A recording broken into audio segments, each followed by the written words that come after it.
দেশদ্রোহী বিষয় নিয়ে সমাজ মাধ্যমে সেই ছবি পোস্ট করার অপরাধে এক যুবককে গ্রেপ্তার করল বসিরহাট থানার পুলিশ। ওই যুবকের নাম সৈফুদ্দিন আহমেদ। তার বাড়ি উত্তর 24 পরগনা জেলার বসিরহাট থানার অন্তর্গত পিফা গ্রাম পঞ্চায়েত এলাকায়। তার বিরুদ্ধে অভিযোগ, সামাজিক মাধ্যমে নিজের প্রোফাইলে একাধিক বিতর্কিত ছবি সহ দেশবিরোধী প্রচুর পোস্ট করেছে ওই যুবক সৈফুদ্দিন আহমেদ। সেই পোস্টগুলো ভাইরাল হতেই সঙ্গে সঙ্গে তৎপর হয় বসিরহাটবাসী। তারপর ওই ব্যক্তির বিরুদ্ধে বসিরহাট সাইবার ক্রাইম থানায় লিখিত অভিযোগ দায়ের করেন ওখানকার বাসিন্দারা।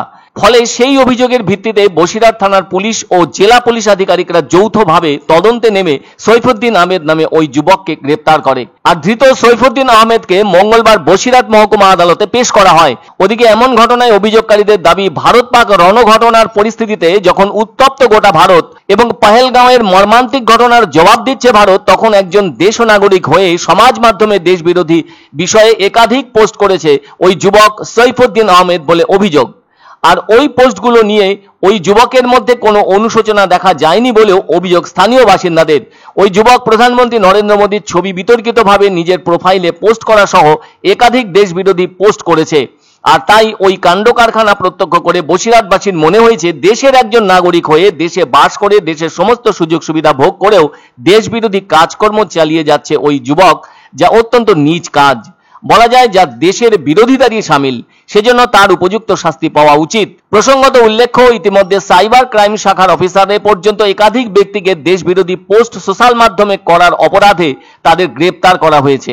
শুধু তাই নয়, প্রকাশ্যে দেশবিরোধী স্লোগান দিয়ে অথবা মন্তব্য করেছে শিয়ালদা স্টেশন সহ অনেক জায়গাতেই সাধারণ মানুষদের কেউ কেউ। ফলে এমন ঘটনার কথা জানতে পেরে সাইবার ক্রাইম শাখার আধিকারিকরা বিভিন্ন সোশ্যাল মাধ্যমের উপর কড়া নজরদারি চালাচ্ছেন। ফলে কোথাও এ ধরনের দেশবিরোধী পোস্ট দেখলে সঙ্গে সঙ্গে সেই সব অ্যাকাউন্ট ব্লক করে দেওয়া হচ্ছে এবং যে বা যারা ওই ধরনের পোস্ট করেছে তাদের বিরুদ্ধে আইনত ব্যবস্থা গ্রহণ করা হচ্ছে। তবে এদিন ধৃত যুবক সৈফুদ্দিন আহমেদকে বসিরহাট মহকুমা আদালতে তোলা হলে পুলিশের আবেদনে সাড়া দিয়েছে আদালত। পুলিশ ধৃতকে 3 দিনের হেফাজত চেয়েছে। ইতিমধ্যেই আবার ভারত পাক উত্তেজনাকর পরিস্থিতির মধ্যে দেশবিরোধী পোস্ট সোশ্যাল মিডিয়ায় করবার জন্য আগেই 4 জনকে গ্রেপ্তার করা হয়েছে পুলিশের উদ্যোগে, যার মধ্যে রয়েছে বাঁকুড়ার রায়পুর ও বড়জোড়ার 2 যুবক। এদেরকে সোমবার রাতে গ্রেপ্তার করা হয়। তবে পুলিশ কিন্তু লাগাতার নজরদারি চালিয়ে যাচ্ছে সোশ্যাল মাধ্যমের বিতর্কিত পোস্টগুলির ব্যাপারে। কোনোভাবে কেউ যদি ওভাবে বিদ্বেষ ছড়ানোর চেষ্টা করে তবে তাকে রিয়াত করা হবে না, তেমনটাই নির্দেশ আছে পুলিশ প্রশাসনের উচ্চ কর্তাদের। আর সেটা শুধুমাত্র হাতে গোনা কয়েকটি জেলার জন্য নয়, রাজ্যের সব জেলার ক্ষেত্রে এমনটা নেওয়া হয়েছে।